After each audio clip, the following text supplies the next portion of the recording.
আমার ভাইয়েরা, এজন্য আল্লাহ রাব্বুল আলামিন বিধান যত আমার আপনার জন্য দিয়েছেন সবগুলোর উপর ঈমান আনতে হবে, কোনো সন্দেহ করা যাবে। আমার ভাইয়েরা, কোরআনে কারীমের ভিতরে যেমন আরেকটা বিধান সম্পর্কে বলি, সেটা হলো বিচার সম্পর্কিত অনেক বিধান আছে না নাই?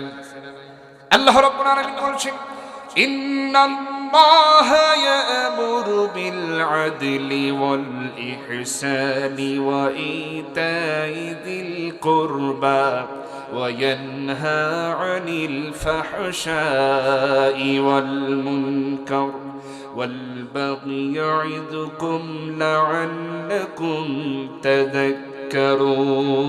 আল্লাহু আকবার। আল্লাহ রাব্বুল আলামিন এই আয়াত দ্বারা বোঝাতে চাচ্ছেন, বলছেন তোমরা ন্যায় বিচার করো, আদল করো, ইনসাফ করো। কে বলতেছে?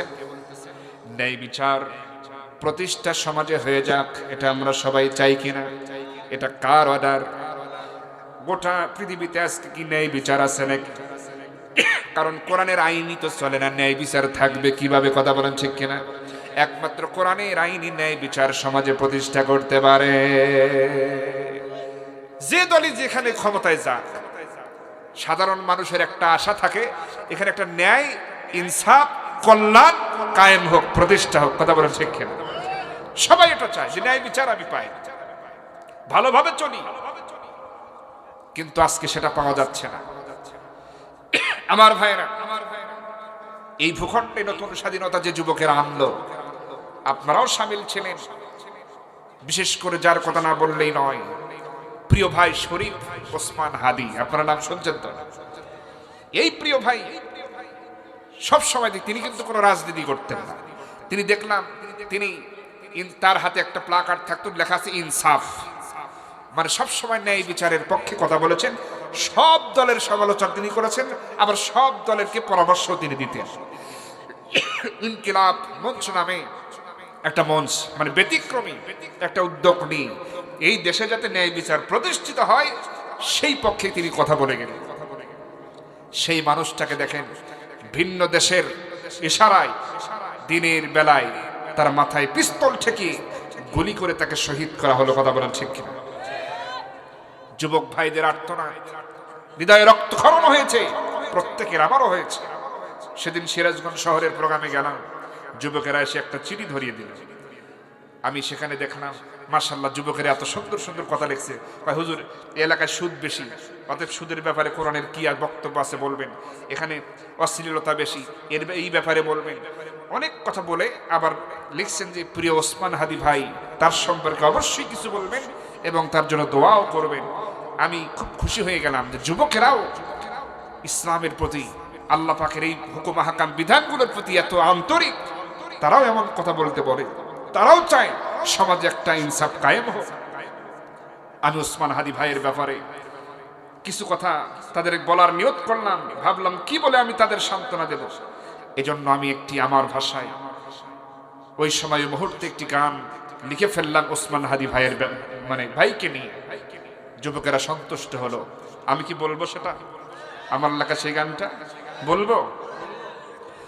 ওসমান হাদি দেশের গর্ব, মোদের অহংকার, মারলো যারা সন্ত্রাসী তারা জাতির কুলাঙ্গার। ওসমান হাদি দেশের গর্ব, মোদের অহংকার, মারলো যারা সন্ত্রাসী তারা জাতির কুলাঙ্গার। পাষাণ খুনিরা ভেবে নিয়েছিল মারলেই বুঝি শেষ, ওরা তো জানে না বিপ্লবীরা সবাই বাংলাদেশ। কথা বলা ঠিক না? পাষাণ খুনিরা ভেবে নিয়েছিল মারলেই বুঝি শেষ, ওরা তো জানে না বিপ্লবীরা সবাই বাংলাদেশ। সত্য ন্যায়ের পথে চলে যারা তারা কভু ভয় পায় না। ওসমান হাদি মোদের সামনে হয়ে আছে প্রেরণা। সত্য ন্যায়ের পথে চলে যারা তারা কভু ভয় পায় না। ওসমান হাদি মোদের সামনে হয়ে আছে প্রেরণা। মোরা হারব না, মোরা থামব না, এসব সন্ত্রাসীদের কভু ছাড়ব না। মোরা হারব না, মোরা ছাড়ব না, মোরা হারব না, মোরা থামব না, এসব সন্ত্রাসীদের কভু ছাড়ব না। সত্য ন্যায়ের ইনসাফ পেতে শপথ নিয়েছে যারা, কিসের হত্যা কিসের হুমকি ভয় পায় না কো তারা। সত্য ন্যায়ের ইনসাফ পেতে শপথ নিয়েছে যারা, কিসের হত্যা কিসের হুমকি ভয় পায় না কো তারা। ওসমান হাদি তাদের মতোই চির বিপ্লবী বীর, রাজপথে গিয়ে প্রভুর নামে বলতো যে তাকবীর, লিল্লাহ তাকবীর, লিল্লাহ তাকবীর। ওসমান হাদি তাদের মতোই চির বিপ্লবী বীর, রাজপথে গিয়ে প্রভুর নামে বলতো যে তাকবীর। ভিনদেশিয়ার হায়নারা তার বেঁচে থাকতে দিল না, লক্ষ কোটি অন্তরে আজ শুধুই যে কান্না। ভিনদেশিয়ার হায়নারা তার বেঁচে থাকতে দিল না, লক্ষ কোটি অন্তরে আজ শুধুই যে কান্না। মোরা হারব না, মোরা থামব না, এসব সন্ত্রাসীদের কভু ছাড়ব না। ইনকিলাব জিন্দাবাদ, ইনকিলাব জিন্দাবাদ, ইনকিলাব জিন্দাবাদ, ইনকিলাব জিন্দাবাদ, লিল্লাহ তাকবীর, লিল্লাহ তাকবীর। আল্লাহ কবুল করুন বলছে আমিন।